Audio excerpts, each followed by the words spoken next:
نحمده ونستعينه ونستغفره ونعوذ بالله من شرور أنفسنا ومن سيئات أعمالنا.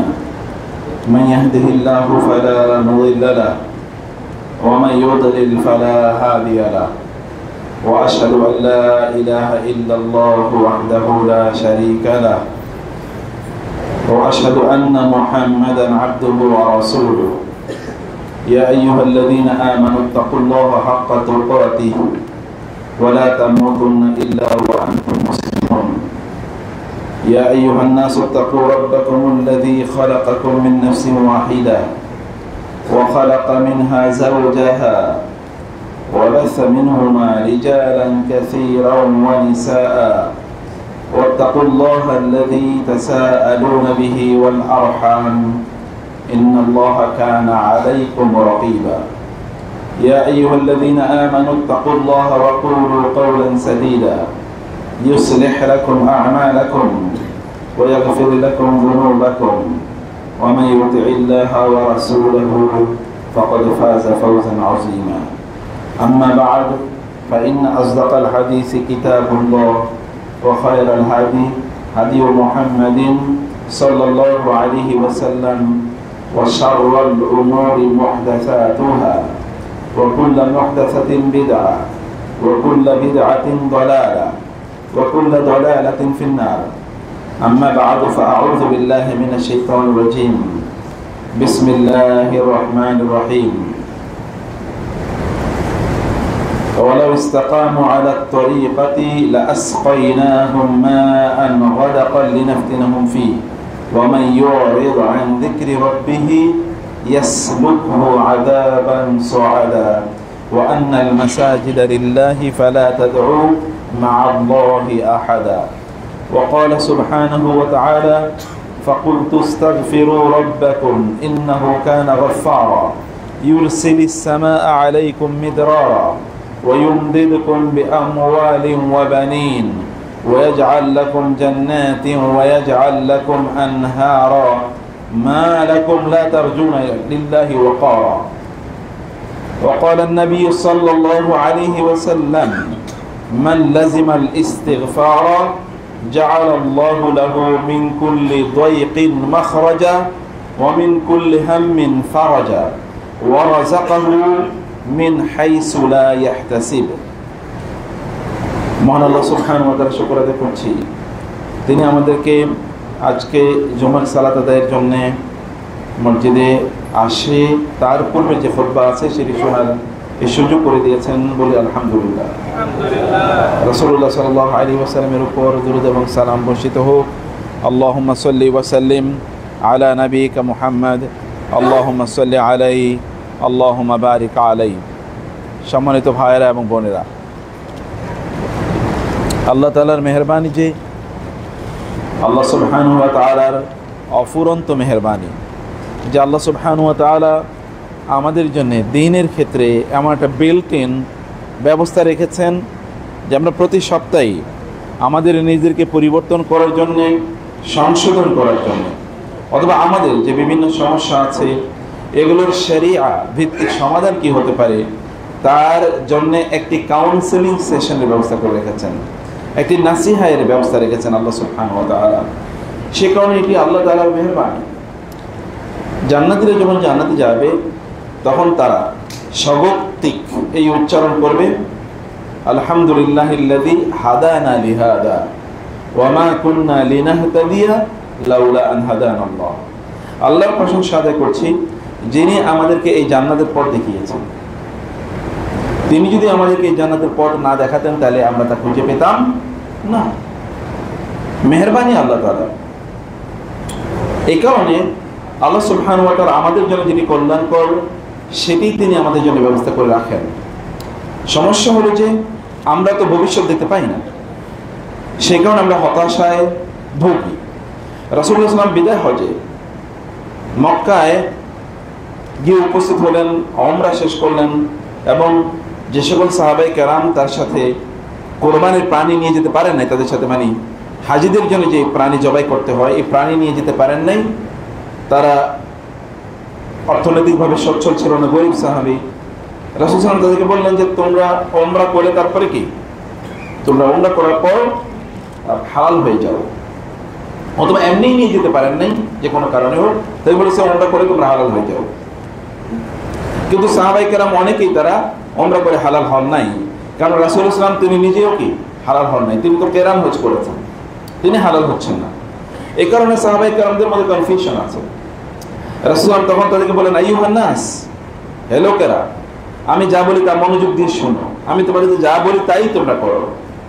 এবং সর্বশেষ তিনি বললেন, লাউ ইস্তাকবালতু মিনাল আমরি মাস্তাদবারতু লা মা সুকতুল হাদিয়া, আমি এখন যা বুঝতে পারছি তা যদি আগে বুঝতে পারতাম তাহলে আমি আমার সাথে কোরবানির পানি নিয়ে আসতাম না, আমিও তোমাদের সাথে তামাত্তু হজের মতো হজ করতাম, কেরান করতাম না, মানে ওইখান থেকে এরকম নিয়ে আসতাম না।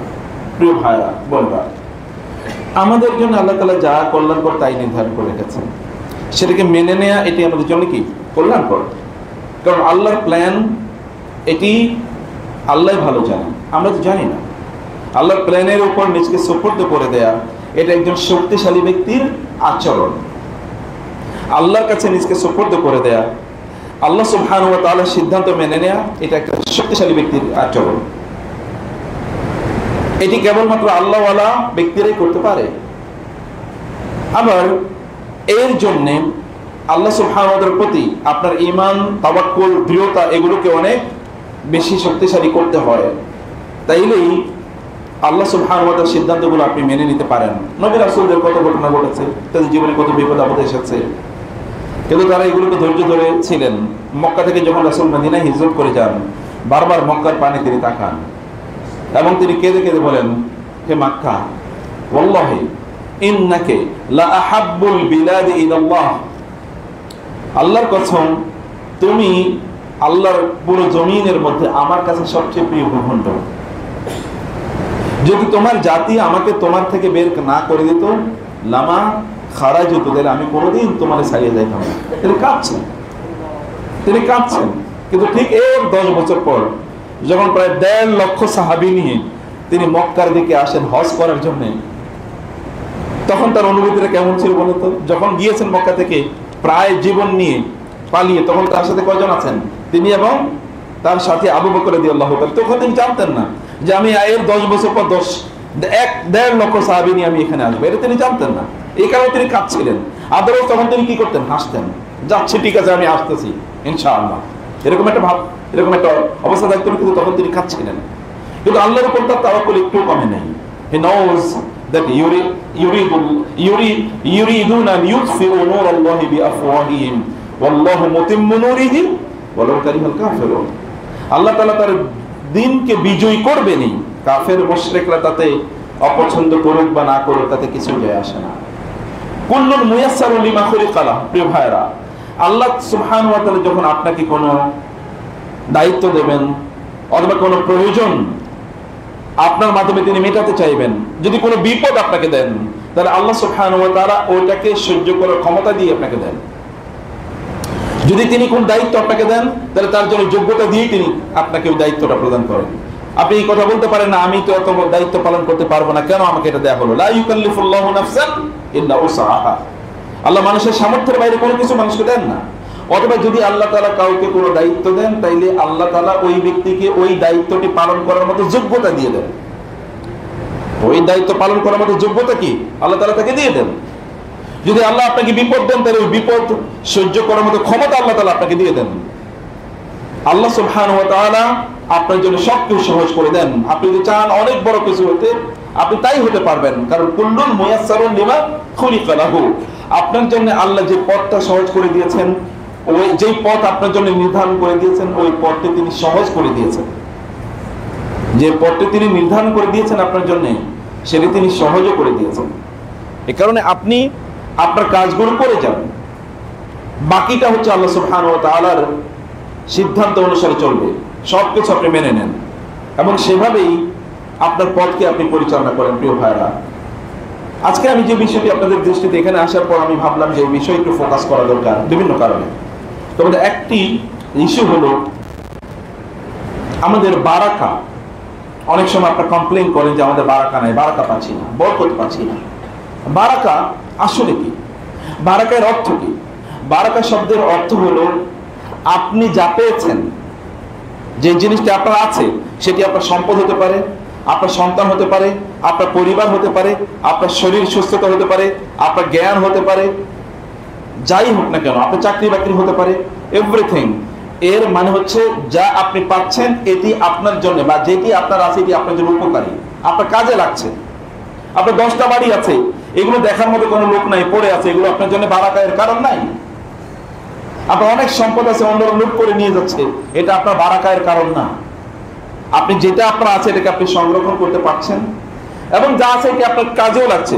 আপনি ভয়াবহ রোগী, প্রচুর পরিমাণ খাবার আপনার কাছে এনে দেওয়া হচ্ছে, আপনি কিছুই খেতে পারছেন না, তার মানে আপনি বারাকা শূন্য, আপনি বারাকা পাচ্ছেন না। যতটুকু আপনার প্রয়োজন ততটুকুই, বা যেটা আপনার জন্য কল্যাণকর উপকারী সেটি আপনি গ্রহণ করতে পারছেন, অথবা যা আপনার আছে এটা আপনার জন্য কল্যাণকর উপকারী, এটা আপনি ব্যবহার করতে পারছেন, এটা ব্যবহারযোগ্য, এটা আপনার দুনিয়াও কাজে লাগবে, আখিরাতে গিয়েও কাজে লাগবে। এবং যেটি আপনার আছে এটা আপনার জন্য স্থায়ী, এখানে বড় কোনো চ্যালেঞ্জ আপনার সামনে নাই। এগুলো স্থায়ী মানে হচ্ছে এগুলোর মধ্যে বড় কোনো ধ্বংসযোগ্য তৈরি হবে না। এগুলো আল্লাহ সুবহানাহু ওয়া তাআলা আপনার জন্য রক্ষা করবেন, আল্লাহ সুবহানাহু ওয়া তাআলা এগুলো প্রোটেকশন দিয়ে যাবেন, এবং এগুলো আপনার আখিরাতের কার্যকলাপকে এগিয়ে দিয়ে যাবেন। যেমন আপনার অনেক কিছু আছে, এগুলোকে নিয়ন্ত্রণ করতে গিয়ে আপনি আখিরাতকে ভুলে গিয়েছেন। যেমনি ভাবে সুলাইমান আলাইহিস সালামের কথা আপনি জানেন, 10,000 অথবা 1,000 ঘোড়াকে যুদ্ধের জন্য তিনি প্রস্তুত করছিলেন, কিন্তু এই ঘোড়াগুলো দেখতে গিয়ে আসর নামাজের সময় কি শেষ হয়ে যায়, সূর্য হাত্তা তাওয়ারাত বিল হিজাব, সূর্য অস্তমিত হয়ে যায়, তিনি খুবই রাগান্বিত হয়ে পড়েন। অথচ এই ঘোড়াগুলো তিনি দেখছিলেন আগামীকাল যুদ্ধ করবেন ঘোড়া দিয়ে। এই ঘোড়াকে দেখতে গিয়ে যেহেতু নামাজের সময় শেষ হয়ে গেছে, আল্লাহর জিকির তিনি করতে পারেন নাই, মানে আল্লাহ সুবহানাহু ওয়া তাআলার ইবাদত তিনি করতে পারেন নাই, অথবা আসর সালাত করতে পারেন নাই। তিনি বললেন তার সৈন্যদেরকে যে এই সব ঘোড়াগুলো আমার সামনে নিয়ে আসো, এবং ফাতাফিকা মাসহাম বিসসুকি ওয়াল আনাক, সেগুলো সবগুলো তিনি জবাই করে ফেলেন। যে ঘোড়া আমার লাগবে না, যে ঘোড়ার সেবা বা এগুলো তদারকি করতে গিয়ে আমি আল্লাহর ইবাদত করতে পারলাম না, এগুলো আমার লাগবে না, এগুলো আমার জন্য কল্যাণ করলাম। আল্লাহর দ্বীন প্রতিষ্ঠা করব আমি, আল্লাহর দ্বীনের জন্য আমি যুদ্ধ করব, তো আল্লাহ সুবহানাহু ওয়া তাআলার ইবাদত আমি করতে পারলাম না, এগুলোকে যেগুলো দিয়ে আমি যুদ্ধ করব উপকরণ দিয়ে, এই উপকরণে আল্লাহর ইবাদত থেকে আমাকে দূরে রাখলো, এগুলো আমার দরকার নেই, এগুলো তিনি জবাই করে দিলেন। আল্লাহ তার প্রতি খুশি হয়ে বললেন, সুলাইমান এখন থেকে এই ঘোড়া দিয়ে আর আপনার যুদ্ধ করা লাগবে না, এখন যুদ্ধ করার জন্য আমি আপনার অন্য জিনিস আমি দিয়ে দিলাম, এখন বাতাস আপনার পক্ষে যুদ্ধ করবে, এখন আপনার পক্ষে যুদ্ধ করবে জিন, এখন আপনার পক্ষে যুদ্ধ করবে হুদহুদ পাখি, এখন আপনার পক্ষে যুদ্ধ করবে এমন কিছু যেগুলো অন্য লোকেরা জানেও না। ওয়া মা ইয়ালামু জুনুদা রাব্বিকা ইল্লা হু। আল্লাহ সুবহানাহু ওয়া তাআলা সুলাইমান আলাইহিস সালাতু ওয়াস সালামের জন্য এমন কিছুকে ব্যবস্থা করে দিলেন, ইয়া আইয়ুহান নাস উল্লিমনা মানতিকাত তায়র ওয়া উতিনা মিন কুল্লি শাই। হে মানুষরা, আমরা পাখির কথা বুঝতে পারি, আল্লাহ আমাদেরকে পাখির কথা বোঝার তৌফিক দিয়েছেন, এবং আল্লাহ সুবহানাহু ওয়া তাআলা আমাকে সবকিছু প্রদান করেছেন। ইন্না হাযা লাহুল ফাদলুল আযীম। এটা হচ্ছে আল্লাহ সুবহানাহু ওয়া তাআলার পক্ষ থেকে বিশাল অনুগ্রহ। সুলাইমান আলাইহিস সালাম দেখেন তিনি কিন্তু ঘোড়া জবাই করে ফেলেছেন, আল্লাহ তাআলা বিপরীতে তার জন্য এই ঘোড়ার চেয়ে অনেক অনেক বেশি শক্তিশালী জিনদেরকে তার জন্য ব্যবহার করে, যান আপনি জিনকে ব্যবহার করুন। কুল্লা বান্নাই ওয়া গাওয়াস, জিনদেরকে দিয়ে তিনি বিশাল বিশাল অট্টালিকা তৈরি করতেন, এবং জিনদেরকে তিনি ব্যবহার করতেন সমুদ্রের নিচ থেকে দামি হীরা মুক্তা জহরত এগুলো সেখান থেকে খুঁজে বের করার জন্য এগুলোকে তিনি ব্যবহার করতেন। আবার পাখিরা তার জন্য ইন্টেলিজেন্স হিসেবে কাজ করতো। ওই যে হুদহুদ কোথায় 1000 কিলোমিটার দূরে সাবা নামক একটা জায়গা আছে, যেখানকার ওটা শাসন করতে একজন মহিলা। ওয়াজাদতু ইন্নী ওয়াজাদতু ইমরাআতান তামলিকুহুম ওয়া উতিয়াত মিন কুল্লি শাই ওয়া লাহা আরশুন আযীম ওয়াজাদতুহা ওয়া কওমাহা ইয়াসজুদুনা লিশ-শামসি মিন দুনিল্লাহ ওয়া যায়্যানা লাহুমুশ শাইতানু আমালাহুম ফাসাদ্দাহুম আনিস সাবিলি ওয়া হুম লা ইয়াহতাদুন। আল্লাহ ইয়াসজুদু লিল্লাহি আল্লাযী ইখরিজুল খাবআ ফিস সামাওয়াতি ওয়াল আরদ। হুদহুদ পাখি এসে বর্ণনা দিচ্ছে, হুদহুদ একটা ছোট্ট পাখি, আমাদের দেশের কাঠ ঠোকরা অথবা কাকাতুয়া টাইপের ছোট্ট ছোট্ট পাখি। এই পাখি এসে সুলাইমান আলাইহিস সালামের জন্য বলছে 1000 কিলোমিটার দূর থেকে এসে বলছে ওইখানে এমন একটা রাজত্ব পেয়েছে, বিশাল সম্পদের অধিকারী ওই রাজত্বের লোকেরা। ওইখানে একজন রানী আছে, ওই রানী এবং ওই রাজা, ওই রাজত্বের, ওই রাজ্যের সকল লোকেরা তারা সূর্যের পূজা করে, আল্লাহর ইবাদত করে। সুলাইমান আলাইহিস সালাম তার কাছ থেকে বললেন, ঠিক আছে, সাআনজুরু আসাদাকতা আম কুনতা মিনাল কাযিব, আমি দেখবো তুমি সত্য বলছো না মিথ্যা বলছো। যাও, আমার চিঠি নিয়ে সেই রানীর কাছে যাও এবং চিঠি নিয়ে রানীকে বলো যে আল্লাহ তাআলা আলাইয়া ওয়াতুনি মুসলিমিন, অহংকার করবা না, আল্লাহর কাছে আত্মসমর্পণ করো, ইসলাম গ্রহণ করো। এবং এই রানী পরবর্তীতে কি করেছেন, তিনি আসলেন সুলাইমান আলাইহিস সালাতু ওয়াস সালামের কাছে। সুলাইমান তার কাছে আত্মসমর্পণ করার জন্য এসেছেন।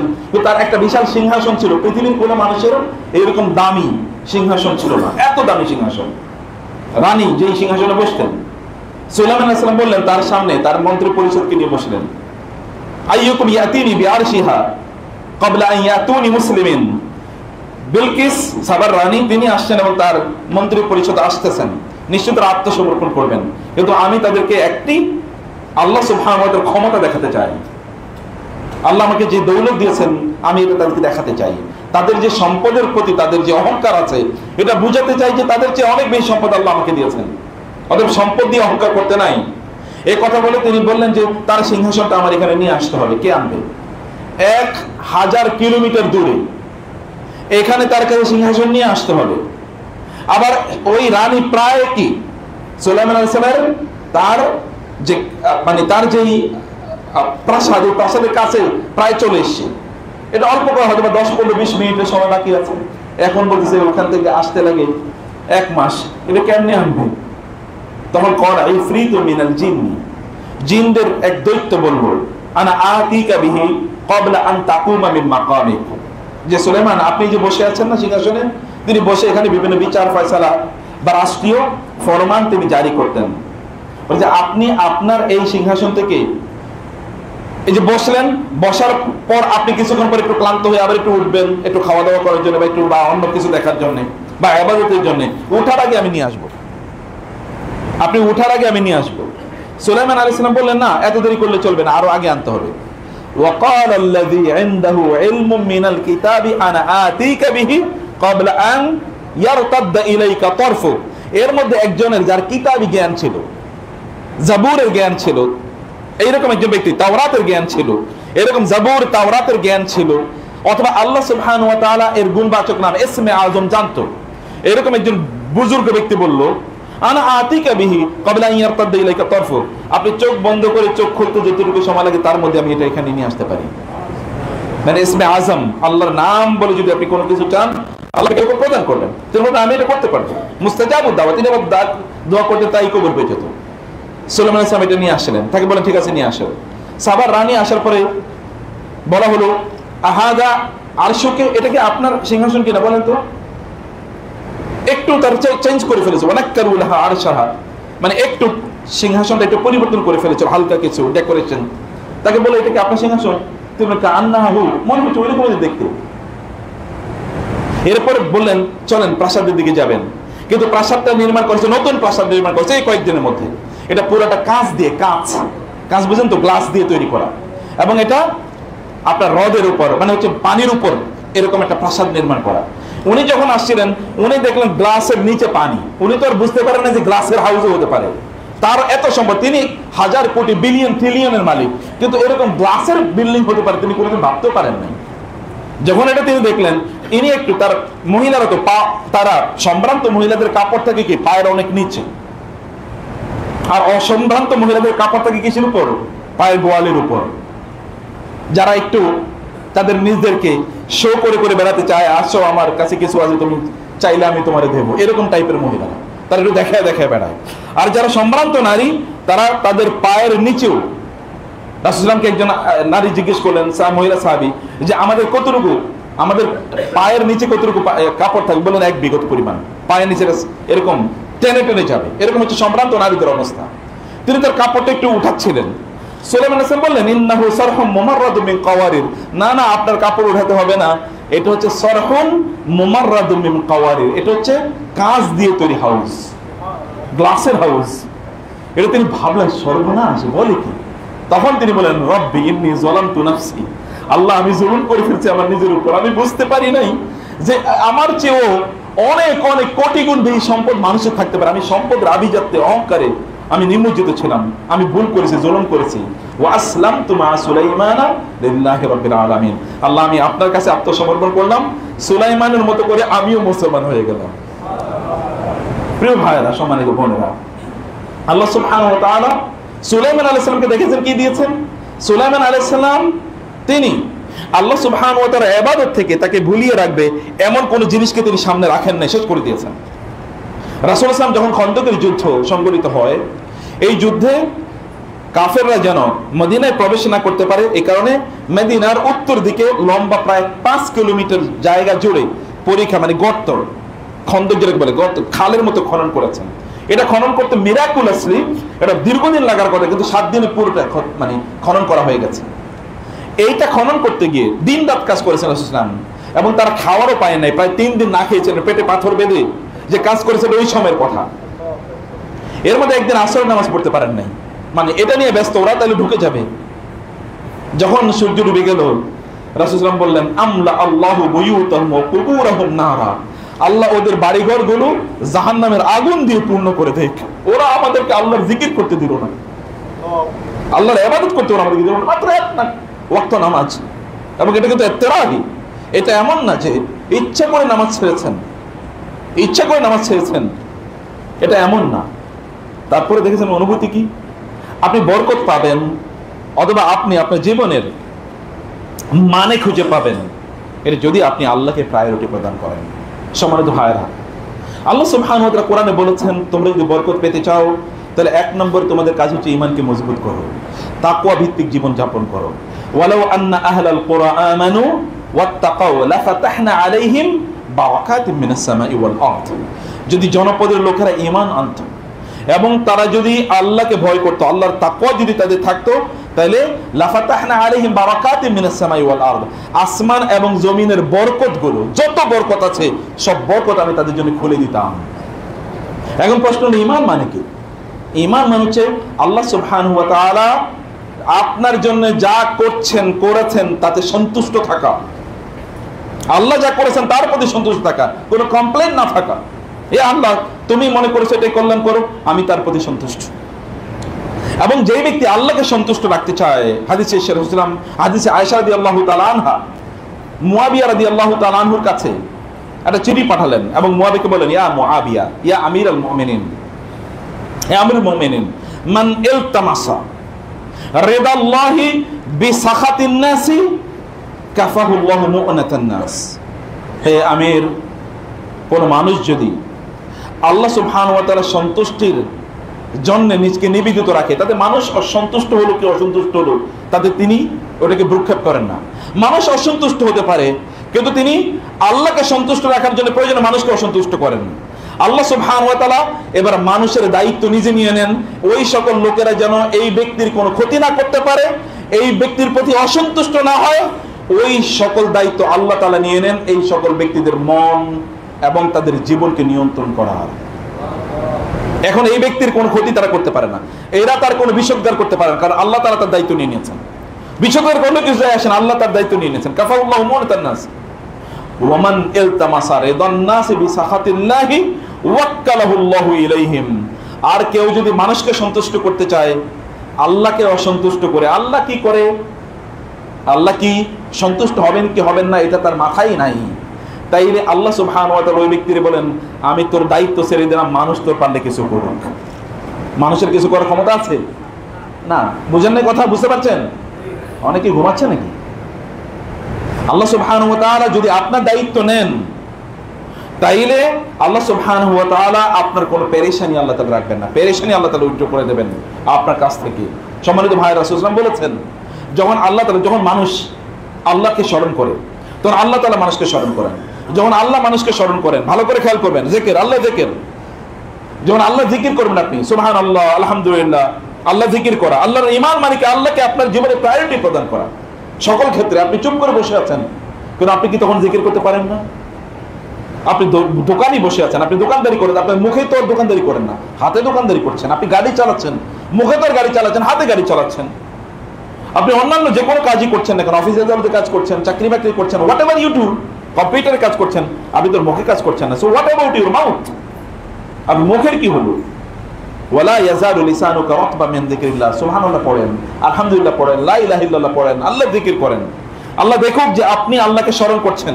ফাযকুরুনি আযকুরকুম, তোমরা আমাকে স্মরণ করো, তাহলে আমি তোমাদের স্মরণ করব।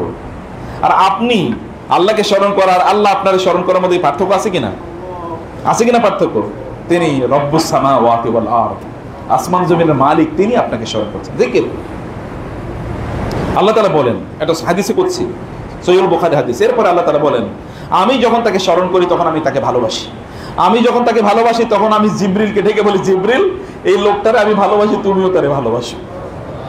জিবরিল যখন তাকে ভালোবাসে তখন জিবরিল আসমানের সকল ফেরেশতাদেরকে বলে, ইয়া আহলাস সামাত, হে আহলাস সামাওয়াত, আসমানের অধিবাসীরা, আল্লাহ এবং আমি এই লোককে ভালোবাসি, তোমরা সবাই তারে ভালোবাসো। যখন তারা তাকে ভালোবাসা শুরু করে দেয় তখন তার জন্য জমিনে আল্লাহ সুবহানাহু ওয়া তাআলা একটা গ্রহণযোগ্যতা বাড়িয়ে দেন, লোকেরা এবার তাকে গ্রহণ করা শুরু করে দেয় গ্র্যাজুয়ালি, আস্তে আস্তে আস্তে আস্তে। রাসূলুল্লাহ যখন মক্কা থেকে মদিনায় যান তখন মাত্র 2 জন, লা তাহজান ইন্নাল্লাহা মা'ানা, আমরা 2 জনই, আল্লাহ আমাদের সাথে আছেন। 3 জন, তৃতীয় জন আল্লাহ। কিন্তু যখন তিনি হজে, বিদায় হজে আসেন তখন কতজন? প্রায় 1.5 লাখ, 10 বছরের মাথায়। অথচ জীবন বাঁচাতে, জীবন মানে যদি আমরা বলি পলিটিক্যাল ল্যাঙ্গুয়েজে, তাহলে পালাতে গিয়েছে, মানে জীবন বাঁচাতে। আসলে তাকে হত্যা করার জন্য তারা সব আয়োজন নিয়েছে। প্রিয় ভাইরা, আল্লাহ সুবহানাহু উপর ঈমান তার এক মুহূর্তের জন্য টলে নাই। আপনি একবার চিন্তা করে দেখুন, ওই যে খন্দকের যুদ্ধের কথা বলেছি, আল্লাহ তাআলা বলেছেন, হুনালিকা বিতুলিয়াল মুমিনুন ওয়া যুলজিলু জিলজালান শাদীদা ওয়া তাযুন্নুনা বিল্লাহি যুনুনা। আল্লাহ তাআলা বলেছেন যে এমন একটা অবস্থা ছিল যে তাদের চোখগুলো ছানাপড়া হয়ে গিয়েছিল। ইজাগাতিল কুলুব, ইজাগাতিল আবসার ওয়া বালাগাতিল কুলুবুল হানাজির। আল্লাহ সুবহানাহু ওয়া তাআলা বললেন, সেদিন তাদের চোখগুলো বড় হয়ে গিয়েছিল, তাদের প্রাণ প্রায় তাদের ঠোঁটের কাছে চলে এসেছিল, এবং তারা আল্লাহ সম্পর্কে চিন্তা করছেন, আল্লাহ সুবহানাহু ওয়া তাআলা আমাদেরকে বাঁচাবেন না, এবার আল্লাহকে আমাদেরকে রক্ষা করবেন না। হুনালিকা বিতুলিয়াল মুমিনুন, মুমিনরা সেদিন বড় ধরনের ফিতনায় পর্যন্ত পড়ে গিয়েছিল, পরীক্ষা পড়ে গিয়েছিল, আসলে হবে কি বুঝতে পারছো না। ওয়াজুলজিলু জিলজালান শাদীদা, ওয়াজুলজিলু এরপরে জিলজালান বললে মাফউল মুতলাক তাকিদ হতো, আবার শাদীদা দিয়ে ডাবল তাকিদ, মানে তারা ভয়াবহভাবে প্রকম্পিত, মুসলমানরা কাঁপছিল, হবে কি, শেষ, আমাদের বাঁচার কোনো উপায় নাই। কিন্তু এরপর আল্লাহ তাআলা কি করেছেন?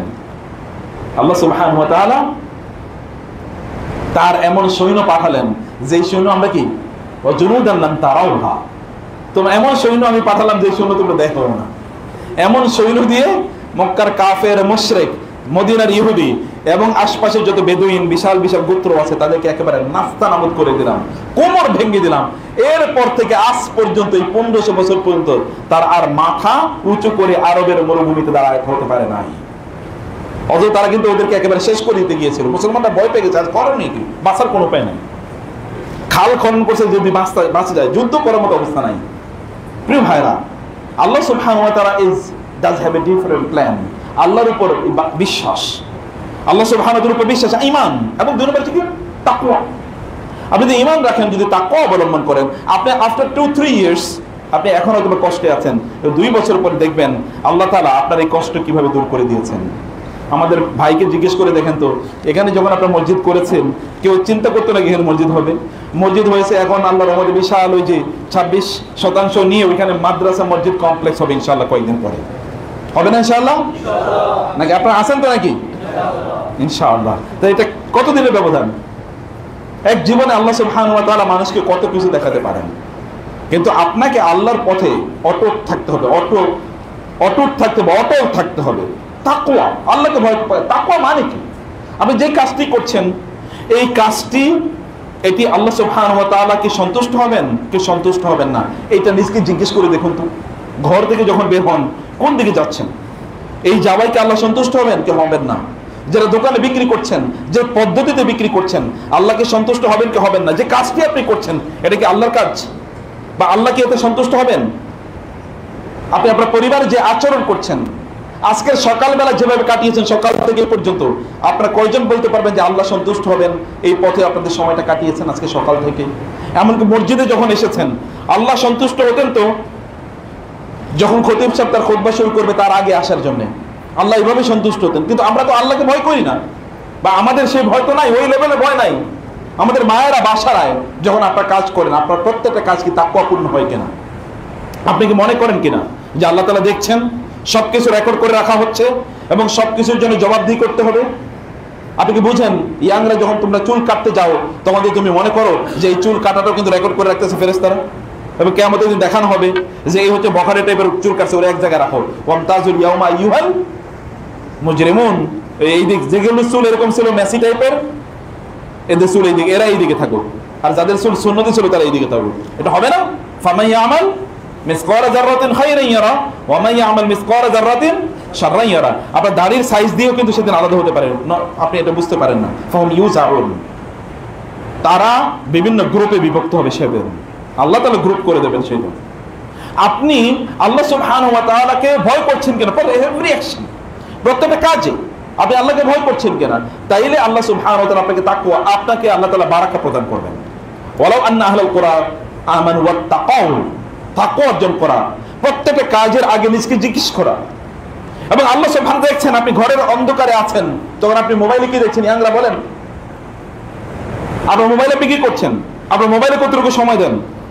যতটুকু সময় মোবাইলে দেন ততটুকু সময় আল্লাহকে দেন কিনা বলেন? কয়জন হাত তুলে বলতে পারবেন বুকে হাত রেখে? আমার তো আর বলার দরকার নেই, বুকে হাত রেখে বলেন তো মোবাইলে আপনি যতটুকু সময় দেন ততটুকু আল্লাহকে দেন কিনা? আপনি বলবেন আমি মোবাইলে পড়ি। কি যে মোবাইলে পড়েন এটা তো আমরা হয়তো জানি না, কিন্তু ফেরেশতারা তো জানে নাকি? তারা কি জানে না? আনিল ইয়ামিনি ওয়া আনিশ শিমালি কাঈদ মা ইয়ালফিজু মিন কাওলিন ইল্লা লাদাইহি রাকীবুন আতীদ ইয়ালামু খায়িনাতাল আ'য়ুন ওয়া মা তুখফিস সুদূর। আপনি চোখ দিয়ে কোথা তাকাচ্ছেন অন্য কেউ দেখে না। রাসূলুল্লাহ সাল্লাল্লাহু আলাইহি ওয়াসাল্লামের কাছে একজন অন্ধ সাহাবী আসলেন। রাসূলুল্লাহ কুরাইশদের বড় নেতা নেতৃবৃন্দের সাথে কথা বলছিলেন। এসে তিনি বলছেন, ইয়া রাসূলুল্লাহ, ইয়া রাসূলুল্লাহ, ইয়া রাসূলুল্লাহ। তিনি তো অন্ধ, তিনি তো দেখতে পান নাই যে রাসূল এরকম সিনিয়র সিটিজেন বা খুব ইনফ্লুয়েন্সিয়াল পলিটিক্যাল বিজনেস লিডারদের সাথে কথা বলছেন। তিনি বলছেন, ইয়া রাসূলুল্লাহ, ইয়া রাসূলুল্লাহ। রাসূলুল্লাহ কেবল তার দিকে এরকম ভাবে একটু তাকাইছেন, তাকানোর মধ্যে কি ছিল? একটু হালকা বিরক্তি ছিল, হালকা এর মধ্যে কি ছিল? একটু অস্বস্তি ছিল। কেবল তার এই ভ্রুটা একটু হালকা কুঁচকাইছে, এটা আপনি দেখতে পাইতেন না, আপনি দেখতে পাইতেন না। এটা কেবল আল্লাহ সুবহানাহু ওয়া তাআলা বলে আবাসা। এটা কি বলে? আবাসা। আল্লাহ সুবহানাহু ওয়া তাআলা অতিরিক্ত পর্যন্ত রেকর্ড করে রাখছেন এবং বলছেন আবাসা ওয়া তাওয়াল্লা আন জাআহুল আমা ওয়া মা ইউদরিকা লাআল্লাহু ইয়াযাক্কা আও ইয়াযাক্কারু ফাতানফাহু যিকরা আম্মা মান ইস্তাগনা ফাআনতা লাহু তাসাদ্দা ওয়া মা ইউদরিকা আল্লা ইয়াযাক্কা। আপনি জানেন না এদের সাথে কথা বলছেন, এরা কোন এদের আপনার আলোচনা এদের কোনো কাজে লাগবে না, আর ওই যে অন্ধ দৌড়ে এসে ওরই কাজে লাগবে। অতএব আপনি তারে কেন সময় দিলেন না? মাত্র একটু ভ্রু কুঁচকাইছে, অথচ তিনি কিন্তু দাওয়াতি কাজ করছেন। ওদের যদি ইসলাম গ্রহণ করে তাহলে অনেক বেশি লোক তাদের প্রভাবে মুসলমান হবে। That was for greater gain. কিন্তু তারপরে আল্লাহ সুবহানাহু ওয়া তাআলা তার রাডারে এটা আছে। আল্লাহ সুবহানাহু ওয়া তাআলা আপনি কি মনে করেন? আল্লাহকে কি মনে করেন? এই পৃথিবীতে যদি 800-900 কোটি লোক থাকে তাহলে পাখি আছে কয়শো কোটি, মাছ আছে কয়শো কোটি, প্রাণী আছে কয়শো কোটি, ফেরেশতা আছে কত billion trillion trillion trillion trillion, এতে কোনো হিসাব নাই। আসমানে 4 আঙ্গুল পরিমাণ, গোটা আসমানে 4 আঙ্গুল পরিমাণ জায়গা ফাঁকা নাই যেখানে একজন ফেরেশতা ইদা রাকান কায়েমান আও রাকিয়ান আও সাজিদান ইউসাব্বিহুল্লাহ, হয় দাঁড়িয়ে আছে অথবা রুকু করছে অথবা সিজদা করছে, আল্লাহ তাসবিহ করতেছে। 4 আঙ্গুল পরিমাণ জায়গা না। আসমানটা কত বড়?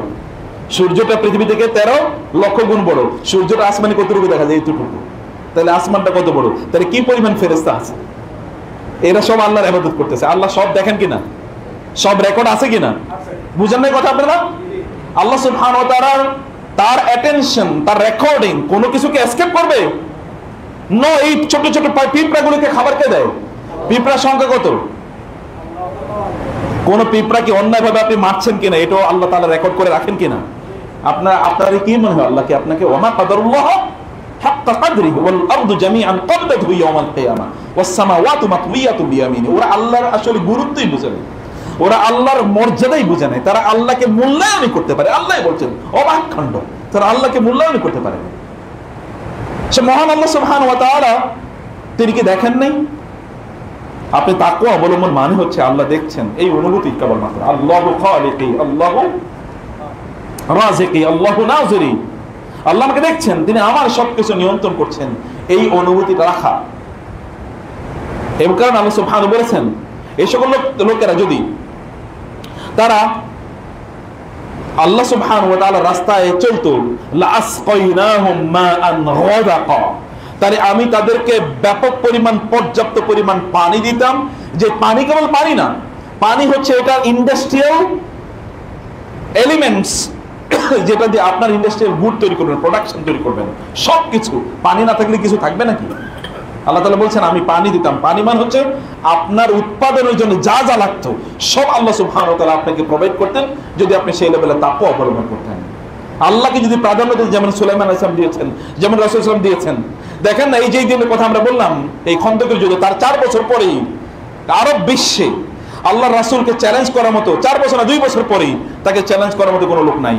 2 বছর না 1 বছর পর, এরপরে হচ্ছে হুদাইবিয়ার পর আরবে তাকে চ্যালেঞ্জ করার মতো কিছু নাই। তার 2 বছর পর মক্কা বিজয়, গোটা আরব তার অধীনস্থ।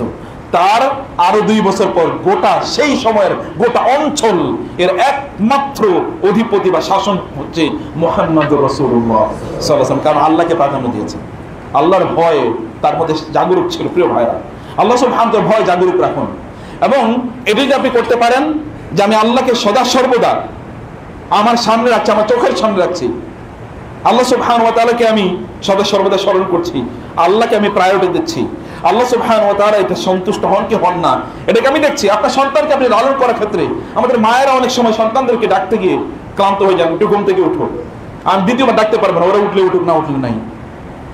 আপনি যদি নামাজও পড়েন, ওই নামাজের চেয়ে আপনার সন্তানকে নামাজে ডেকে উঠানো অনেক বড় গুরুত্বপূর্ণ ইবাদত।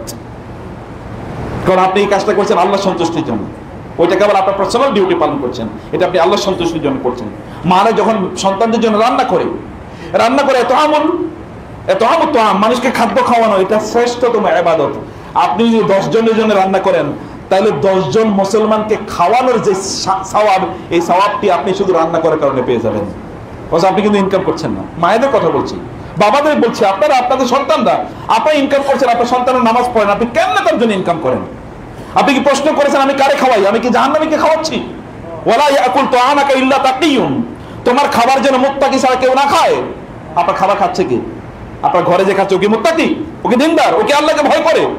মায়েরা তার জন্য রান্না করে কিভাবে? ভাইয়েরা তার জন্য ইনকাম, বাবারা তার জন্য ইনকাম করেন কিভাবে? আমি তো তাই বুঝি না। আপনি তার জন্য ইনকাম করেন কিভাবে? আপনার ইনকাম ও খায় কেমনে? আপনি তাকে খাওয়াচ্ছেন, একটা জাহান্নামী লোকের খাওয়াচ্ছেন, এটা কাফের এবং মুশরিকের জন্য আপনি সারাদিন রাত দৌড়াচ্ছেন। যে ব্যক্তি আল্লাহ সুবহানাহু ওয়া তাআলার নামাজ ছেড়ে দিয়েছে, কি মান তারাকা সালাতা মুতাআম্মিদান ফাকাদ কাফারা, ইচ্ছাকৃত নামাজ ছেড়ে দিলে সে কাফের। এই কাফেরের জন্য আপনি সারাদিন রাত দৌড়াইতেছেন, কি দুর্ভাগ্য আপনার। আল্লাহ সুবহানাহু ওয়া তাআলা কারো কল্যাণ চাইলে, মান আহাব্বাল্লাহু বাহাব্বাহুল্লাহ ইস্তামালহু ফি খায়রিন, রাসূল সাল্লাল্লাহু আলাইহি ওয়াসাল্লাম বলেছেন, আল্লাহ যদি কারো কল্যাণ চায় তাহলে আল্লাহ তাআলা তাকে এমন কাজে নিয়োজিত করেন, এই কাজটি তাকে জান্নাতের পথে নিয়ে যাবে। কারণ আপনি চিন্তা করেন আপনি কার জন্য ইনকাম করছেন না, এবং আপনার নিজের দিকে তাকালে বুঝতে পারেন আল্লাহ কি আপনার কল্যাণ চান কি কল্যাণ চান না, আর কারো, বা আপনি কি জান্নাতের পথে আছেন কি নাই, এটা আপনার নিজকে আপনি প্রশ্ন করলে বুঝতে পারবেন। বড় দূরে যাওয়ার দরকার নাই, বড় দূরে, অনেক বেশি দূরে যাওয়ার প্রয়োজন নাই। প্রিয় ভাইরা, 2 নম্বর যে কাজটি তা হলো যে ইস্তেগফার বেশি বেশি করেন। আল্লাহ তাআলা বলেছেন ফাকুল তুস্তাগফিরু রাব্বাকুম ইন্নাহু কানা গাফফারা, আমি তাদেরকে বলেছি তোমরা ইস্তেগফার করো, ইস্তেগফার করো, ইস্তেগফার করো। আপনি ইস্তেগফার করতেই থাকুন। আল্লাহ কোন দিক দিয়ে বরকত দিয়েছেন আপনি জানেন না। বারাকার অর্থ মানে কি সম্পদ বাড়া? আপনি কি এর মধ্যে মারা যেতে পারতেন না? পারতেন কিনা? বুঝেন না আপনার কথা? আপনি যদি ইস্তেগফার করেন, হতে পারে আপনার বড় একটা বিপদ হওয়ার কথা ছিল, আল্লাহ এই বিপদ থেকে আপনাকে মুক্ত করে দিয়েছেন। হতে পারে যে আপনার মেয়েটা অথবা আপনার ছেলেটা অ্যাক্সিডেন্ট করার কথা ছিল, অ্যাক্সিডেন্ট থেকে বাঁচিয়ে দিয়েছেন। হতে পারে যে আপনার বাড়িটা পড়ে যাওয়ার কথা ছিল, আল্লাহ বাড়ি পড়ে থেকে বাঁচিয়ে দিয়েছেন। আপনি তো you don't know the future. আপনি কেবল ঘটলেই তারপরে বুঝতে পারতেন কেন এটা ঘটলো, আমি তো জানি না, আমি এমন কি ভুল করেছি, তখন আপনি বলতে পারেন। কিন্তু আল্লাহ তাআলা বড় বিপদ থেকে আপনাকে বাঁচিয়ে দিয়েছেন। ইট ইজ বিকজ অফ ইস্তেগফার, ইট বিকজ অফ, কারণ আল্লাহ রাসূল বলেছেন মান লাজিমাল ইস্তেগফার জাআলাল্লাহু লাহু মিন কুল্লি দায়কিন মাখরাজা মিন কুল্লি হাম্মিন ফারাজা ওয়া রাযাকাহু মিন হাইথু লা ইয়াহতাসিব। মানুষ যদি ইস্তেগফার সবসময় করতেই থাকে, আল্লাহ তাআলা তার টেনশন দূর করে দেন। আল্লাহ সুবহানাহু ওয়া তাআলা তার অস্থিরতা দূর করে দেন, সংকীর্ণতা দূর করে দেন, এবং আল্লাহ তাআলা এমন জায়গা থেকে তাকে রিজিক দেন যে রিজিক সে জানেও না। আপনাদের কি মনে হয় রাসূলুল্লাহ সাল্লাল্লাহু আলাইহি ওয়াসাল্লাম তিনি কি ইস্তেগফার করতেন না? কতবার করতেন? ডেইলি 70 বার, অথবা তার আর এক হাদিস অনুসারে কি 100 বার।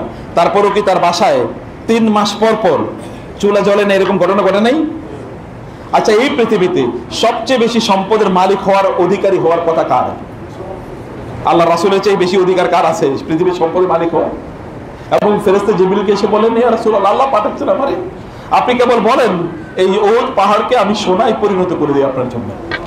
তার ইন্তেকালের পূর্বে তিনি বলেছেন, তোর খুতবা তিনি বলেছেন যে আল্লাহ তার এক বান্দাকে দুটো অপশন দিয়েছেন, এই দুনিয়ার রাজত্ব এবং বেঁচে থাকা দীর্ঘদিন, এবং আখেরাতে আল্লাহর সান্নিধ্য এবং জান্নাত।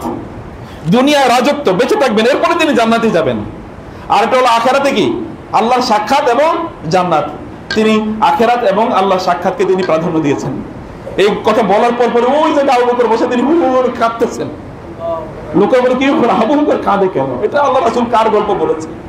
কিন্তু আবু বকর জানতেন যে আল্লাহ রাসূল এটা তার নিজের গল্প বলেছে, এবং তার কয়েকদিন পরে তিনি মারা যান। তিনি তার নিজের গল্প বলেছেন যে আল্লাহ তার বান্দাকে এরকম অবস্থা দিয়েছেন, এবং তিনি এই কারণে বলেছেন ইলা রাফিকিল আলা, ইলা রাফিকিল আলা, ইলা রাফিকিল আলা। প্রিয় ভাইরা, আল্লাহ রাসূলের দৌলতের কথা চিন্তা করে দেখেন তো। আচ্ছা, এই পৃথিবীতে এই মুহূর্তে খুতবা দিচ্ছে পৃথিবীতে কত কোটি মানুষ শুনতেছে, কমপক্ষে 100 কোটি মানুষ তার খুতবা শুনতে। ধরেন এই বাংলাদেশের টাইম যদি আমরা ওই থেকে মালয়েশিয়া থেকে শুরু করি, মালয়েশিয়া, ইন্দোনেশিয়া, বাংলাদেশ থেকে 2 ঘন্টা আগে। এখন যদি 1টা বাজে তাহলে তাদের ওখানে কি 12:30, মানে 11:30। এখন থেকে ধরেন আরো এখন থেকে 2 ঘন্টা আগ থেকে বা আরো 1.5 ঘন্টা আগ থেকে আবার পশ্চিমে সৌদি আরবে গেলে 3 ঘন্টা প্লাস। এই সময় আপনি ধরেন এই শুক্রবারে 5-7 ঘন্টা, আর আমেরিকায় যদি যান তাহলে 12 ঘন্টা 14 ঘন্টা। এই একটা দিন শুক্রবারে কি পরিমাণ লোক কেবল পড়তে থাকে সাল্লাল্লাহু আলাইহি ওয়াসাল্লাম? বলেন তো কতবার বলতে থাকে? কোন হিসাব আছে? কত বিলিয়ন ট্রিলিয়ন টাইম? আচ্ছা, এর সেই সম্পদ আর দরকার কি? আপনি এই পৃথিবীর সবচেয়ে সম্পদশালী 2-4টা লোকের নাম বলেন তো। এখন না, 100 বছর আগে সবচেয়ে বেশি টাকা কার ছিল? একজন নাম কে বলতে পারবেন? আচ্ছা, 1400-1300 বছর আগে, 1200 বছর আগে এই পৃথিবীর সবচেয়ে সম্পদশালী কয়েকজন মানুষের নাম বলেন তো। বলতে পারবেন না, কিন্তু বলতে পারবেন আবু হানিফার নাম, বলতে পারবেন ইমাম মালিকের নাম, আহমদ ইবনে হাম্বলের নাম, এবং বলতে পারেন ইমাম বুখারীর নাম, ইমাম মুসলিমের নাম। সম্পদ কি? দৌলত কি? এই পৃথিবীতে ইমাম আহমদ ইবনে হাম্বলের কথা বলে এখনো কাঁদে কোটি কোটি আলেম যে আহলুস সুন্নাহ ওয়াল জামাআহ আকীদা পরিশুদ্ধ কিভাবে করতে হয়। জীবনের তার শরীর প্যারালাইজ করে ফেলেছে ওরা পিটাতে পিটাতে, তারপরে তিনি এক বিন্দু ছাড় দেন না। এটাই আহলুস সুন্নাহ ওয়াল জামাতের আকীদা। এরপর দেখেন কোটি কোটি মানুষ তার জন্য দোয়া করে। আহা, একটা আহমদ ইবনে হাম্বল এই গোটা পৃথিবীর চেয়ে অনেক অনেক বেশি দামি আমাদের জন্য। দৌলত কি? সম্পদ কি? আল্লাহ কোন জায়গা দিয়ে আপনার সম্পদ দেবেন? আপনি ইস্তেগফার করতেই থাকেন। হতে পারে আল্লাহ তাআলা আপনার এমন একটা সন্তান, আপনার সন্তান আপনি এখন কষ্ট করছেন, আপনার সন্তানদের মধ্যে কাউকে আল্লাহ তাআলা এমন বানিয়ে দেবেন যার কারণে লাখ লাখ লোক, লক্ষ লক্ষ লোক তার হেদায়েত পাবে। এটা কি রিজিক না? রিজিক কি না? সম্পদের সন্তানের চেয়ে বড় রিজিক আর কি হতে পারে? আপনি আল্লাহ তাআলা এরকম করে দিতে পারেন। অথবা আল্লাহ কোন দিক দিয়ে করবেন you never know, you just have you trust in Allah. আল্লাহ বলেছেন সে কোন এটা করতে থাকুন। বন্ধুকে বলছি, সন্তানরা ঠিকমতো দিন চর্চা করে না, আল্লাহ যদি হেদায়েত দেন তাহলে হেদায়েত দিতে পারেন। আমি গল্প বলছিলাম আপনাদেরকে, ঘটনা বলছিলাম বিদা হজের কথা। আবার বলি, বিদা হজের আমরা গত মানে কয়েকদিন আগে বিদা হজ নিয়ে আলোচনা করছিলাম, এই কারণে বারবার রেফারেন্স চলে আসছে। বিদা হজে আরাফাতের ময়দানে রাসূলুল্লাহ ভাষণ দেবেন, যে বিদায় হজের ভাষণ আপনারা জানেন। বিদায় হজের ভাষণে তিনি বললেন, ইয়া বেলাল ইস্তামসিতিন নাস, বেলাল একটু বলো তো লোকজনকে চুপ থাকতে। আমি কি করব? খুতবা দেব, আমি ভাষণ দেব, আমি কথা বলবো। বেলাল বললেন লোকেরা চুপ থাকেন। কিন্তু 1.5 লক্ষ লোক এর কাছে কিভাবে তার কথা শুনবে? তখন কি মাইক ছিল নাকি? কথা বুঝেন না আপনারা? আওয়াজ নাই কেন? মাইক ছিল তখন? না, মাইক ছিল না। তো মাইক ছিল না, তাহলে এত লোকের কাছে কেমনে সংবাদ পৌঁছবে? আমি তো এখান থেকে কথা বলে পিছনের উনিও শুনবে না, মাইক না থাকলে। এর মধ্যে একজন ব্যক্তি ছিলেন, কানা রাজুলান সাইয়াতান, তার আওয়াজ এত ভারী ছিল তিনি কথা বললে 1.5 লাখ লোক শুনতে পারত। এরকম একজন লোক ছিল, তার নাম হলো রবিয়া। তিনি কার ছেলে জানেন? তিনি হলেন উমাইয়া ইবনে খালফের ছেলে। উমাইয়া ইবনে খালফের চেনেন? আপনারা শোনেন নাই কোনোদিন নাম? তাহলে আস্তাগফিরুল্লাহ পড়া দরকার আপনাদের। উমাইয়া ইবনে খালফের নাম জানেন না? উমাইয়া ইবনে খালফ সেই ব্যক্তি যে বেলাল রাদিয়াল্লাহু তাআলা আনহুকে মরুভূমিতে ফেলে তার বুকের উপর পাথর মেরে দিয়েছিল এবং তাকে জ্বলন্ত শিক দিয়ে, তাকে উত্তপ্ত শিক দিয়ে তার শরীরে শেক দিয়েছিল। সেই উমাইয়া ইবনে খালফ এবং উহুদের যুদ্ধে, সে বদরের যুদ্ধে মারা যায় উমাইয়া ইবনে খালফ। উমাইয়া ইবনে খালফের ছেলেকে রাবিয়া, ওই রাবিয়াকে আল্লাহ রাসূল বলেন, রবিয়া আমি যা বলি তুমি মানুষের কাছে এটা পৌঁছে দাও। রবিয়া তার জীবন দিয়ে, রাসূল বলছে জীবন দিয়ে মানুষের কাছে কথাটা পৌঁছে দিচ্ছে। একটা লোক আল্লাহর রাসূলের বিরোধিতায় কি না করেছে, বদর যুদ্ধ পর্যন্ত রাসূলকে হাঁকিয়ে গিয়েছে। এই যে বিদায় হজের প্রায় 8 বছর আগের কথা বলছি, কিন্তু আল্লাহ সুবহান তার সন্তানকে কোথায় নিয়ে পৌঁছাইছে দেখেন তো। ফাইজা আনজালনা আলাইহাল মাআ তাযাত ওয়ারাবাত ওয়া আমবাতাত মিন কুল্লি জাওজিন বাহিজ। আল্লাহ তাআলা বলেছেন আসমান থেকে কখনো কখনো আমি বৃষ্টি নাজিল করি। কার উপর গিয়ে যে বৃষ্টি পড়ে কেউ জানে না। কোন মানুষের উপরে বৃষ্টি যখন হয় তখন মানুষটা জেগে ওঠে, তখন তার কি হয়, গাছের মতো সেরকম লকলকে সে বড় হয়। ও আমবাতাত মিন কুল্লি জাওজিন বাহিজ, এবং সে এমন উৎপাদন দেয় যে উৎপাদনের দিকে তাকিয়ে মানুষ অবাক হয়ে যায়। এই লোকের মাধ্যমে এরকম প্রোডাকশন, এটা কেবলমাত্র ফ্যাক্টরি প্রোডাকশন কথা বললেন, এটা ইমানের প্রোডাকশন। এই যে রাবিয়ার ইমানের প্রোডাকশন দেখছেন কেমন প্রোডাকশন দিয়েছে, কেমন প্রোডাকশন। আল্লাহ সুবহানাহু ওয়া তাআলা আপনার সন্তান, এখন আপনার সন্তানটা দিনের পথে নাই হতে পারে, কিন্তু কোন একটা সময় সে ওমর হয়ে যেতে পারে ইনশাআল্লাহ। সেও খালিদ ইবনে ওয়ালিদ হতে পারে, হতে পারে না? সেও তো ইকরামা ইবনে আবু জাহেলের ছেলে ইকরামা, সেও তো ইকরামা হয়ে যেতে পারে। খালিদ ইবনে ওয়ালিদকে, ওয়ালিদ ইবনে মুগিরার নাম আপনি জানেন না? আল্লাহ তাআলা বলেছেন ওয়ালা তুতি কুল্লা হাল্লাফিন মাহিন হাম্মাজিম মাশাইম বিনামিম মান্নাইন লিল খায়র মুতাদিল আসিম উতিল্লিম বাদা যালিকা জানিম আন কানা যা মালি ওয়া বানিন ইযা তুতলা আলাইহি আয়াতুনা ক্বালা আসাতিরুল আওয়ালিন। ওয়ালিদ ইবনে মুগিরার ব্যাপারে কোরআন আয়াত নাযিল হয়েছে। আর ওয়ালিদ ইবনে মুগিরার ছেলে খালিদ ইবনে ওয়ালিদ, সেই ওয়ালিদ তার শরীরে এমন কোন জায়গা নাই যেই জায়গায় তলোয়ার অথবা তীর অথবা বর্ষার আঘাত নাই। ইসলামের পক্ষে শতাধিক যুদ্ধ করেছে, সব যুদ্ধে সে ইসলামের বিজয় নিয়ে এসেছে। তার মৃত্যুর সময় তিনি তার খাটের উপর শুয়ে আছেন, তিনি বলছেন আহা দেখো আমি এত যুদ্ধ করছি, আমার কেবল একটাই মাত্র আশা ছিল, আল্লাহ রাসূল বলেছেন যারা যুদ্ধের মধ্যে শহীদ হয় তাদের এই মর্যাদা। আমি এত যুদ্ধ করেছি, আমি কেবল চাইছিলাম আমি যেন শাহাদাত বরণ করি, আমি যেন শাহাদাতের মর্যাদা পাই, কিন্তু দেখো আমি আমার খাটে মারা যাচ্ছি। এত যুদ্ধ অংশগ্রহণ করলাম, কত আমি মারা যাচ্ছি যাইনি, কিন্তু আমি খাটে মারা যাচ্ছি। কে একজন সান্ত্বনা দিয়ে তাকে বলেন ইয়া খালিদ আপনি কেন টেনশন করছেন? আল্লাহ রাসূলকে এই কথা বলেন নাই যে ব্যক্তি শাহাদাতের তামান্না করবে ওই ব্যক্তি যদি তার খাটে শুয়েও মারা যায় আল্লাহ তাআলা তাকে শহীদের মর্যাদা প্রদান করবেন? আপনি কেন টেনশন করছেন? দেখেন অবস্থা কি। তার বাবার ব্যাপারে কোরআন এমন কথা বলেছে, পৃথিবীর কারো ব্যাপারে কোরআন, ফেরাউনের ব্যাপারে এরকম কথা বলে নাই, কিন্তু তার বাবার ব্যাপারে কোরআন এরকম কথা বলেছে। জারনি ওয়ামান খালাকতু ওয়াহিদা ওয়াজআলতু লাহু মালাম মামদুদা ওয়া বানিনা শুহুদা ওয়া মাহাদতু লাহু তামহিদা সুম্মা ইয়াতমা ওয়া আজিদা কাল্লা ইন্নাহু কানা বিআয়াতিনা আনিদা। ওয়ালিদ ইবনে মুগিরার ব্যাপারে কথা, এই ওয়ালিদ ইবনে মুগিরা এত আলোচনা কোরআনে, এত নেগেটিভ আলোচনা, কিন্তু তার ছেলেকে কি দিয়ে আল্লাহ তাআলা কি করেছেন?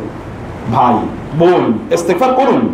বাবারা টেনশন আছেন, মায়ের টেনশন আছেন, আল্লাহ সন্তান কেমন বানায় দেবেন ইনশাআল্লাহ। আল্লাহ বানায় দেবেন ইস্তেগফারের ফসল। আপনি যদি বারাকা পেতে চান আপনার জীবনে, তাহলে আপনাকে কাজ সকাল সকাল শুরু করতে হবে। কখন? সকাল, আর্লি ইন দ্য মর্নিং। আল্লাহর রাসূল আল্লাহর কাছে দোয়া করেছেন আল্লাহুম্মা বারিক লি উম্মতি ফি বুকুরিহা, হে আল্লাহ আমার উম্মতের সকাল বেলার কাজে তুমি বরকত দান করো। যেই সাহাবী হাদিসটি বর্ণনা করেছেন তার নাম হচ্ছে সখর বিন ওয়াদাহা আস-সাঈদি রাদিয়াল্লাহু তাআলা আনহু। রাসূলের হাদিসের উপর তার এমন বিশ্বাস, তিনি সকালবেলা যখন কেউ বাজারে কোনো জিনিস পাঠায় না তখন তিনি তার বাজারে তার পণ্যগুলো তার লোকজনকে নিয়ে পাঠাইতেন।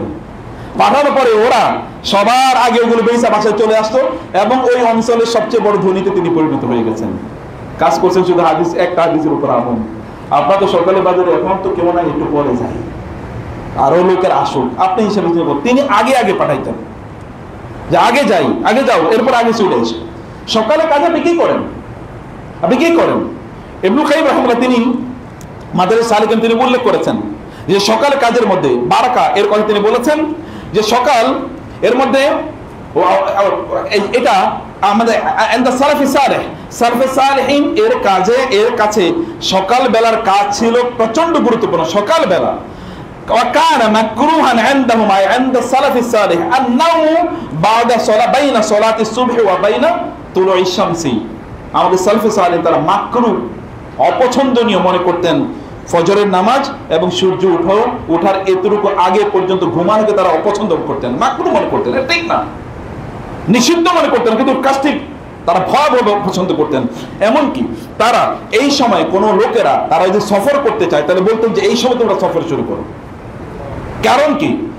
কারণ তারপর তিনি বললেন ফাইন্নাহু আউয়ালুন নাহার ওয়া মিফতাহু, কারণ এটা হচ্ছে দিনের শুরু এবং দিনের চাবি এখান দিয়ে শুরু হয়। আপনি তো দিনের মধ্যে ঢুকবেন, এটা হচ্ছে তালা খোলার জন্য, এটা হচ্ছে চাবি। এবং ওয়াক্তু নুজুলুল আরজাকি, রিজিক আসমান থেকে রিজিক নাজিল হওয়ার সময় হলো এটা। এবং ওয়াহুসুলুল হিস ওয়াহুসুলুল কাসমি, আপনার ভাগ্যে কতটুকু রিজিক আছে এটা আপনি ওই সময় নেয়ার কথা। আপনি যদি না নিতে পারেন তাহলে কিন্তু মিস। শুধু তাই না, ওয়াহুলুল বারাকাতি, এই সময় বরকত নাজিল হয়।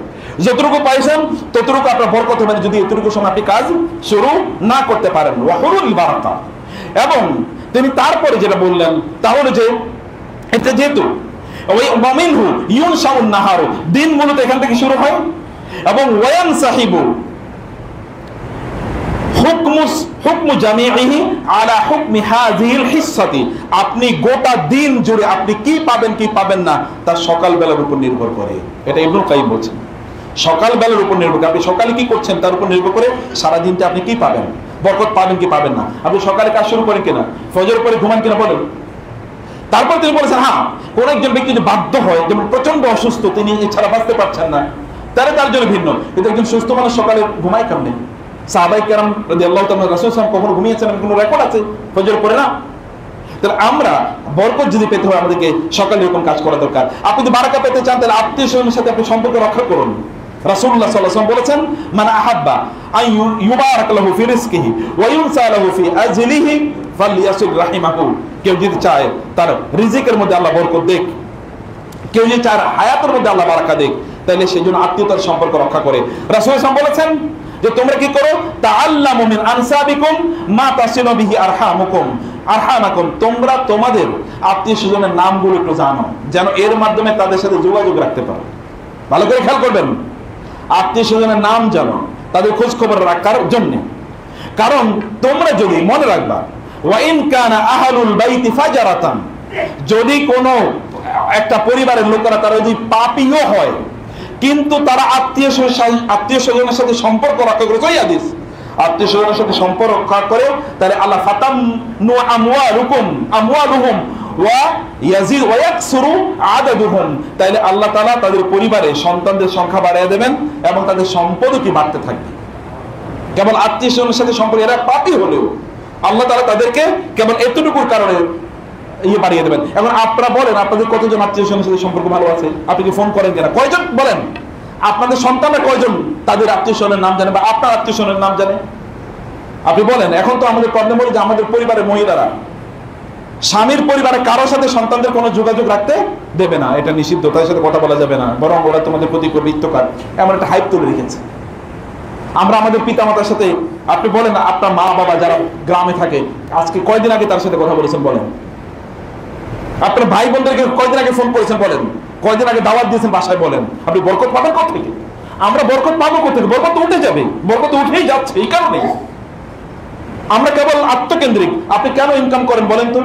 অধিকাংশ লোক ইনকাম করে কেবলমাত্র আমি আমার পোলা পাইন খাবে কি, কিন্তু আপনার দিনের জন্য বা আপনার আত্মীয় স্বজনের জন্য কি কিছু করবেন না আপনি?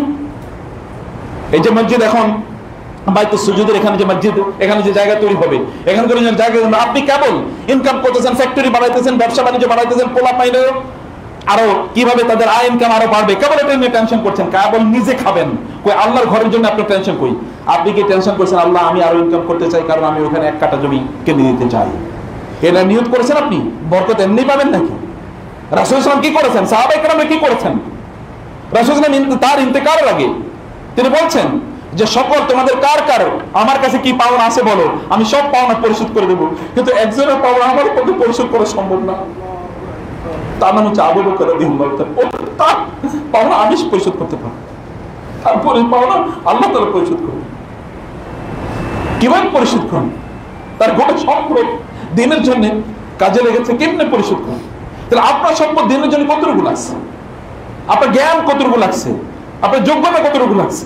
আপনি কেন ইনকাম করেন? আপনার কি ইনকামের মধ্যে এতটুকু পার্ট আছে যে আল্লাহ দিনের জন্য আমি এতটুকু ব্যয় করবো, আমার লাগবে? আল্লাহ বরকত কেমনে দেবেন? কর আপনার সময় মধ্যে, আপনার সময় যে সকাল থেকে যখন আপনি ঘুম থেকে উঠেন তখন আপনার চিন্তার মধ্যে কি কি থাকে? আল্লাহ আপনার চিন্তার মধ্যে আখিরাত কতটুকু থাকে যে আজকে আমার দিনের, আমার এই 24 ঘন্টার মধ্যে আমি 5 ঘন্টা 4 ঘন্টা 2 ঘন্টা আল্লাহর দিনের দাওয়াতের জন্য ব্যয় করবো। আপনি যখন দোকানে বসেন তখন আলোচনা কি হয় বলেন? আপনি তাওহীদ নিয়ে আলোচনা করেন কিনা? আপনি ইবাদত নিয়ে আলোচনা, আকীদা নিয়ে আলোচনা করেন কিনা? আলোচনাকে তোলেন। আপনি তো কেবল রাজনীতি তুলবেন, অমুকের ধর, অমুকের খাও, অমুকে চলে গেছে ভালো হয়েছে, এখন যারা আইতে তার আরো খারাপ, মানে হাদিস আমি এগুলি কেবল আপনার আলোচ্য বিষয়, এর বাইরে কোনো কিছুই নেই। কি আপনাকে আপনার আপনার কনসেন্ট্রেশন কোথায়? আপনার আইডিয়া কোথায়? আপনার অবজেক্টিভ কি? আপনার ফোকাস কি? অ্যাটেনশন কি? আল্লাহর দিন অ্যাটেনশন নাই। রাসূলুল্লাহ বলেছেন কেউ যদি আখিরাত কেন্দ্রিক, সকালে ঘুম থেকে উঠেছে এরপরে সে আখিরাত কেন্দ্রিক তার আজকের দিনটা সাজায়, ভালো করে খেয়াল করুন, কেউ সকালে ঘুম থেকে উঠেছে এরপরে আজকের দিনটা সিদ্ধান্ত নিল আখিরাত কেন্দ্রিক আমি আমার দিনটা সাজাবো, আল্লাহ তাআলা বলবেন যাও তোমার আজকের সকল টেনশনের দায়িত্ব আমি নিয়ে নিলাম। তোমার আজকে কি করতে হবে না করতে হবে তোমার টেনশন নেই, আমি তোমার এগুলো ঠিক করে দেব। তুমি এটা করো, এটা করে, এটা করে, এটা করতে, এটা তোমার জন্য যেটা কল্যাণ করে এটা আমি নির্ধারণ করে দেবো। আমার কথা অনুসারে তোমার অঙ্গ প্রত্যঙ্গ চলবে, সেটা সিদ্ধান্ত নেন। সেভাবে সিদ্ধান্ত নেন। বরকত আমাকে পেতে হলে যেটা করতে হবে, কোরআন পেতে হলে আপনি কোরআন কাছে আসতে হবে। আপনি কোরআন পড়েন কেন? কোরআন বারাকা। আজকে বলেছেন সূরা কাহাফ পড়েছেন কয়জন? আমি যদি বলি হাত তুলতে, আমি জানি না কয়জন হাত তুলতে পারবে। একজন হাত তুলতেছে, যাই হোক সবাইকে হাত তুলতে বলি না আমি। সূরা কাহাফ পড়তে পারেন না, আচ্ছা এখানে মুরব্বীরা অনেকে আছেন, সূরা ফাতিহা যদি ঠিকমতো না পড়তে পারেন আল্লাহর সামনে দাঁড়াইবেন কেমনে বলেন তো? সূরা ফাতিহা শুদ্ধ করে পড়তে পারেন না, আল্লাহর সামনে দাঁড়াবেন? দোকানদারি তো শুদ্ধ করে করতে পারেন, অমকের জমিনের আইল ফেলা তো শুদ্ধ করে শিখছেন, জমিনের কাগজ মহাপণ্ডিত আপনি, কিন্তু আল্লাহর সূরাতুল ফাতিহা পড়তে পারেন না, অর্থ পারেন না, এটা নিয়ে আমি বাদই দিলাম। আপনাকে এতটুকু ভয় লাগে না যে আল্লাহর সামনে গিয়ে কেমনে বলবেন আমি আউযু বিল্লাহ ঠিকমতো বলতে পারতাম না? অজ আপনার বয়স 40, 50, 60, বরকত কেমনে পাবেন? বলেন বরকত এমনি পাওয়া যায়? কিতাবুন আনজালনাহু ইলাইকা মুবারাকুন, কোরআনই তো বরকতময়, কিন্তু কোরআনের সাথে কোনো রিলেশন নাই। কোরআন আমরা পড়ি না কোরআন আমরা শুনি, না পড়ি না শুনি। রাসূল সাল্লাল্লাহু আলাইহি ওয়াসাল্লাম কি করেছেন? একবার তিনি মসজিদে খুতবায় একটু আসতে দেরি করলেন, বা নামাজে আসতে দেরি করলেন। সাহাবায়ে কেরামরা বললেন ইয়া রাসূলুল্লাহ আপনি তো দেরি করেন না, দেরি করে এলেন যে? বলে না আমি তো প্রতিদিন কোরআনের এতটুকু পড়ি, আজকে এতটুকু পড়া শেষ হয় না, এই কারণে শেষ করে তারপরে আসি। অতটুকু তার উপর কোরআন নাযিল, তিনি বলেন আমি এতটুকু শেষ করি এসেছি। আপনার উইথ এভরিডে আপনি কতটুকু পড়বেন তার নির্ধারিত কিনা, এবং ততটুকু আপনি পড়ছেন কি? কোরআন তো বারাকায়ের বিষয় প্রিয় ভাই, কোরআন তো বরকত দেওয়ার জন্য এসে, কোরআন বরকত দেওয়ার জন্য এসে। রাসূলের উপর দুরূদ পড়া, কেউ দুরূদ পড়লে আল্লাহ সুবহানাহু তাকে 10 গুণ বারাকা দেয়। আজকে জুমার দিন সবচেয়ে বেশি দুরূদ পড়তে হয়, এর মধ্যে দুরূদ পড়েছেন আপনারা সকাল থেকে এই পর্যন্ত কয়বার পড়েছেন? নাইলে এখন কিন্তু সময় রয়ে গেছে। জুমার দিন দুরূদ বেশি বেশি পড়ে, ফাকসিরু আলাইয়া মিনা সালাত, আমার উপর বেশি বেশি দুরূদ পড়েন জুমার দিন। শুধু ছোটটা পড়েন সাল্লাল্লাহু আলাইহি ওয়াসাল্লাম, আল্লাহুম্মা সাল্লি ওয়া সাল্লিম আলা নবিকা মুহাম্মদ, যা যেটাই পারেন আপনি, বাস দুরূদ ইব্রাহিম সেটা আপনি পড়েন। রাসূলের উপর দরুদ পড়া এটি বারাকায়ের কারণ হতে পারে। বারাকায়ের কারণ হতে পারে যদি আমরা আল্লাহ সুবহানাহু ওয়া তাআলা যেভাবে আমাদেরকে জীবন যাপন করতে বলেছেন, এই গোটা জীবনটা যদি আল্লাহর রঙে যদি আমরা চালাই, আমরা যদি পরিচালনা করি, আল্লাহর উপর তাওয়াক্কুল করি। ইমাম শাফিঈ রাহমাতুল্লাহ বলেছেন আমি তাওয়াক্কালতু আলাল্লাহি খালিকি, আমার রব আল্লাহর উপর আমি তাওয়াক্কুল করেছি, ওয়া আইকানতু বিআন্নাল্লাহ লা শাক্কা রাযিকি, আমি জানি আমার রবই কেবল আমাকে রিজিক দেন। তোমরা যদি আল্লাহর উপর তাওয়াক্কুল করতে পারতে, সঠিকভাবে তাওয়াক্কুল, তাহলে আল্লাহ তোমাদেরকে তেমনি ভাবে খাওয়াতেন যেমনি ভাবে পাখিগুলোকে তিনি খাওয়ান। আল্লাহর উপর তাওয়াক্কুল মানে হচ্ছে আল্লাহর উপর ছেড়ে দেয়, আপনি আপনার কাজ করুন, বাকিটা আল্লাহ সুবহানাহু করবেন, কিন্তু আপনার দায়িত্বটা আপনি পালন করুন, হালালের পথে চলুন। হালালের উপর যদি আপনি থাকেন আল্লাহ বরকত দেবেন। আপনার ইনকামটা বলেন আপনি নিশ্চিত করেন এটা হালাল কিনা। রাসূল বলেছেন ঈমান যদি নিশ্চিত হয় তাহলে এটা হালাল নিশ্চিত হয়, তাইলে কেবলমাত্র আপনি বারাকা পাবেন, আদারওয়াইজ আপনি বারাকা পাবেন না। এমনকি যারা ব্যবসা বাণিজ্য করেন সত্যতার উপর যদি ব্যবসা না করতে আপনি বরকত পাবেনই না। আপনি প্রচুর ইনকাম করছেন, এরপরে সারিয়া দেশ সারিয়া পালান লাগবে, ওই টাকা আপনার কোনো কাজে লাগে না। আছে কিনা এরকম? হাজার কোটি টাকা এখন কই আছে কেউ জানে না। আমি এরকম কারো অনেকের নাম জানি যারা সৌদি আরবে মক্কা নিসফলাতে 4,000, 5,000, 6,000, 10,000 কোটি টাকা তারা ওইখানে ইনভেস্ট করেছে, ওইখানকার হোটেল নিয়ে রাখছে, বাংলাদেশের এরকম লোক। এবং তারাও এখন বাংলাদেশে নাই, আর যাদের কাছে টাকা দিয়েছিল ওরা বলে না আমরা ওনাদেরকে চিনি না। আমি এরকম ব্যক্তিগতভাবে জানি যে এখন বলছেন আমরা চিনি না, কে উনি, ওনার সাথে আমাদের কোনো রিলেশন নেই, কারণ টাকা দিয়েছে তো 2 নম্বর করে, ওদের কোনো ডকুমেন্ট নাই, এদের কোনো ডকুমেন্ট নাই, এমন কেউ অস্বীকার করছে। এই টাকা কোনো বরকত নাই।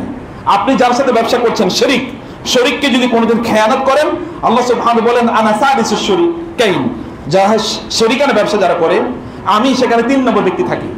যদি কেউ একজন আরেকজনকে খেয়ানত করে তখন আমি ওখান থেকে চলে যাই, ওয়াজা আবু শয়তান, যখন শয়তান আসে ওইখানে তখন মারামারি বাজে। বিভিন্ন জায়গায় দেখবেন শরীকানা ব্যবসা, এখন একজন আরেকজনকে দেখতেও পারে না, কেউ কোথাও, মানে পুরো ব্যবসা ধ্বংস, ওরাও ধ্বংস। প্রিয় ভাইরা, আমানতদারিত্বের উপর আপনাদের জীবন যাপন করলে আল্লাহ তাআলা বারাকা দিয়ে আমাদেরকে পূর্ণ করে দেবেন। আল্লাহ সুবহানাহু ওয়া তাআলা আমাদের জীবনটা বারাকা দিয়ে পূর্ণ করতে আমরা কাছে সেই দোয়া আশা করছি। আকুলু কওলি হাযা ওয়া আস্তাগফিরুল্লাহ লি ওয়া লাকুম ওয়া লিসাইরিল মুসলিমিন ফাস্তাগফিরুহু ইন্নাহু হুয়াল গফুরুর রহিম। শেষ নামাজ পড়ে বসবেন।